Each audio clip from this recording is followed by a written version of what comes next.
by Jason Reynolds, Chapter 6. Wednesday. Dear Diary, it's Wednesday morning, and I'm pretending I didn't hear Daryl crying last night. I said good morning, and he said good morning back, which made the morning good-ish, better than the last three. But I wonder if he was just saying good morning in the same way people say fine when you ask them how they're doing, just because that's the answer everyone gives, and it's easier than the truth, which might be something like constipated. I'm not even sure you can really have a good morning after having a bad night, and it sounded like Daryl had a bad night. And I didn't have the heart to ask about it. Don't get me wrong, I'm not freaked out from hearing him cry. Crying is crying, like laughing is laughing, like sense don't never have to be made because it just is. Whoa. I felt like Coach with that one. Sonny Shakespeare. Anyway, what I'm trying to say is hearing my father cry is normal. Every time we finish a puzzle and have to take it apart, he cries. Every birthday, he cries. His or hers, or mine. Every anniversary, he cries. Of their marriage, of their death, which is my birthday. Every first place ribbon, he cries. Not around me, but at night. But he didn't do that this weekend. There was no crying because there was no ribbon. And I learned a long time ago to never check on him. To leave him alone. When I was little, maybe like 6, I asked him if he was okay and he yelled at me. And that yell was a yell like nothing I'd ever heard. It was as if my father's throat had become a revved motor, as if his eyes had become headlights, as if he had become something that would run me over. And he never has, but never again. Dear Diary, have you heard of a movie called Baraka? Probably not. I hadn't. And when Aurelia said we were going to see it, at first I thought she said Barack, as in President Barack Obama, and I asked her how she knew about him. She didn't know what I was talking about, so I asked her again about Barack Obama, and she said, Baraka. It's a movie, and Diary, you should see it. Not like you can, but if you were real, I mean, you're real because you're here with me, but I'm saying real like a person, then I would say you should definitely see it. I saw it today. Aurelia took me on a field trip to the movies. She said it was for history and science class. We drove across town to this old movie place. At least it looked old. But Aurelia kept trying to explain to me that it really wasn't old, but it sometimes showed old movies. We ordered popcorn, gummy bears, gummy worms, Swedish fish, which are also gummy, and nachos. And water, because Aurelia always says, health is wealth. We carried everything into the theater. Thankfully, we were the only people there, and plopped down right in the middle of it all. Aurelia did that thing where you pretend like your head is blowing up and you make that boosh sound, told me to get ready. Ready for what? That's what I was thinking as the movie started. There was some kind of flute playing, long, drawn-out notes. Flute, mountain range, big and beautiful in stone. And then from there, we see a monkey in a hot tub. I know this probably all sounds silly, but if you saw it, you would be like, look at that monkey in that water. And you wouldn't be able to turn away with all that flute going on in the background. And that monkey just sitting there up to its neck in a bath, relaxing, looking at the camera. And I'm sitting there wondering where that monkey is. And where they have hot tubs made by God like that. And then, everything everywhere. People running and dancing and crying and working and walking and spinning and moving. Animals climbing and fighting and dying and running and swinging and moving. Things like cars and buses and clocks and sun and moon, ticking and changing and swerving and crashing and moving. And flute was what met with boom, and tap, and symphony and drum armies and so much more than I can really explain.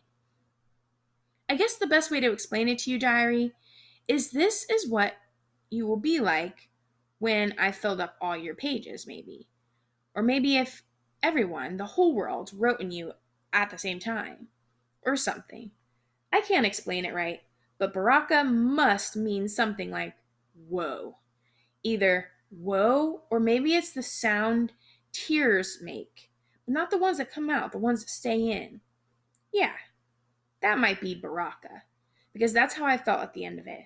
Like maybe I should cry, but I didn't, but I felt like maybe I should. And honestly, I didn't even really know why. As the credits rolled, Aurelia exhaled as if she'd been holding her breath the whole time, and asked me what I thought. I hadn't even touched the popcorn, or the nachos, or any of the gummy stuff. I told her I didn't know. Then she asked me what I thought it was about. I told her I didn't know that either, but at the same time I did know, but didn't think I knew. Aurelia said what she thought, which was, everything is moving. Everything. Even the things that aren't are, because the world is moving. It's spinning, so everything is changing constantly. Her, me, Daryl, and even you.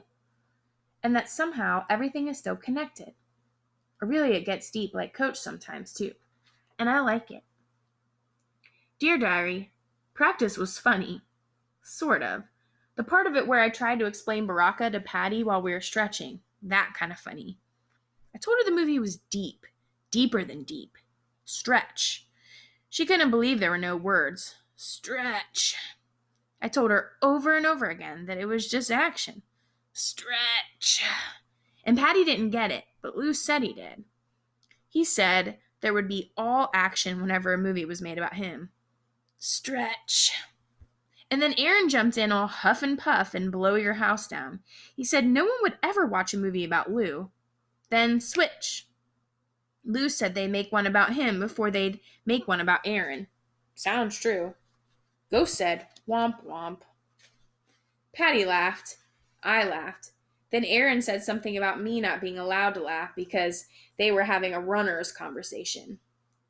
And then I was going to tell him that I didn't know there was such a thing as a runner's conversation. But before I could, Lou said he was right. And that I was not a runner no more. That I'm a thrower. Then Lou said he was a thrower too. He put his fists up and said he had these two things to throw right at Aaron's face.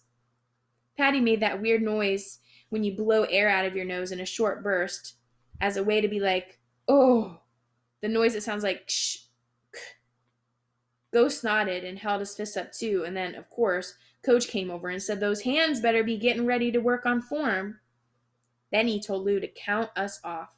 Not Aaron, Lou. Ghost said, womp womp again. I should have just named it Womp Womp Wednesday, because while everyone else ran ladders, which would have been a piece of cake for me, to run 4 laps, then 3, then 2, then 1, then 1, then 2, then 3, then 4, which comes to 5 miles, I had to spin around the track, like spin around the track. Coach said the plan was to work on the second spin, the second whoosh in the whoosh whoosh. This picks up where the rules of the first whoosh left off. 6. Then go straight into a 180-degree turn, completing the second whoosh. But the way he wanted me to practice it was to line up on one of the white lines on the track, the lines that make the track lanes. One of the ones on the outside so that I'd be out of the way.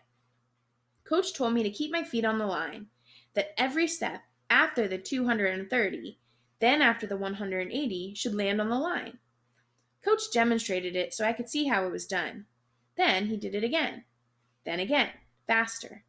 It looked silly when he did it in slow motion, but once he sped it up, it looked almost like the way a ballerina would walk down the street if they didn't want to just walk regular, and maybe wanted to show off. Just quickly spinning and prancing. Aurelia calls this allegro, which I think is sort of beautiful. Spin, step, spin, step. Spin, step, spin, step. Coach told me it was just like the ballet. I asked him if he knew ballet. He said he didn't. I told him I did, and that he was close. Dear Diary, on the way home I tried to explain Baraka to Daryl. He also thought I was talking about the president, and when he found out I wasn't, he laughed. Just a little. But that little laugh led me to talking about the monkey in the bathtub, and the monkey in the bathtub got us through traffic, through all the people trying to get home.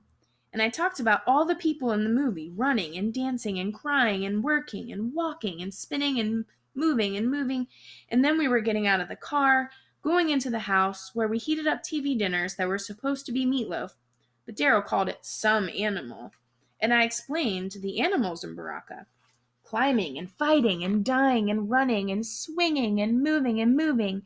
And then we were in the family room, standing at the big table, where the puzzle pieces were scattered in just my mother's eyes. Daryl completed them last night on his own, stared up at us, attached to nothing, like random spots of dark and light. And I told Daryl about the cars and buses and clocks and sun and moon, ticking and changing and swerving and crashing and moving. And flute, a sound that sounds both sad and happy. And that sad and happy made me bring up why I quit running. I asked Daryl how come he never asked me about it when it first happened. He said he asked me about it last night, but then Mr. Nico came. And I said, he said Gramps asked him to ask me. And he said Gramps didn't ask him to ask me.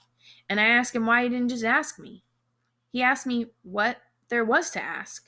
I told him he could just ask why I did it. So he did. Just asked it while helping me piece my mother's cheek together. And I told him. Well, I didn't just tell him. First, I counted to 10. I don't know why. After all that build up, I guess I was trying to figure out the best way to say it. 1, 2, 3, 4, 5, 6, 7, 8, 9, 10. And then, diary, I'm going to try to tell you how it went, but I might get some parts wrong. But I'm going to try anyway. This is how it went. I hate running the mile. What do you mean you hate running the mile? I hate running it. I never liked it. But you've been running the mile for so long, and you're so good at it. Because you made me. That's not what I said. Not yet. I said, I know I'm good at it, but you're not just good at it. You're the best. First place. Your mother, I know my mother would be proud. I know I'm doing it for her, but what about me? What about her? She didn't get to do this, to run her race, Sonny. But, and then I started counting again. 1, 2, 3, 4, 5, 6, 7, 8, 9, 10. And then, but when do I get to run my race? I pushed the bottom of my mother's jaw into place, and judging by the shading of black and brown and gold, I could tell her cheek was lifted. She was smiling. I was not. Then came the boom tick, but not with dance, with words. The stuff I usually write in you came out and flew right at him, and this time I told him everything. I don't like running. I like dancing. Running is boring, and nobody even pays attention to the mile. And you never asked me if I liked it. Never even asked me. Never asked me what I do like, or if there's anything else I want to try. Never noticed my brown face, blue and gray like business suits, with one leg too long. As long as I kept winning, right? And even when I do, you tell me it's not good enough. My form was this, my stride was that, my breathing's off. Breathe, Sonny, breathe. That's what you say? You say I have to breathe, but I can't. I can't breathe. I can't breathe. Dear Diary, boom, tick, tick, tick, boom don't mean shoulder shrugs and robot moves and tippy-toe to heel things. It don't mean an explosion of dance, at least not for Daryl. But it does mean an explosion that begins with a vibration. Daryl's body shaking like you shake, Diary, when the wind hits your pages. Shaking like you might rip out and fly away. Daryl's jaw was jumping. He bit down on his own mouth to trap the cat in, I think. He kept nodding at me as we stood on opposite sides of the big table, nodding like he heard me, nodding like he heard someone else whispering to him. The nod turned into a bow, him folding in half. I asked him if he was okay, and he just nodded. Then he bent over, his puzzled face kissing my mother's puzzled cheek, then swiped the puzzled box off the table. All the piece, but none of the pieces. Daryl apologized, his voice eeing like a creaky door, like a house settling. Then he told me to go to bed. So I said, night.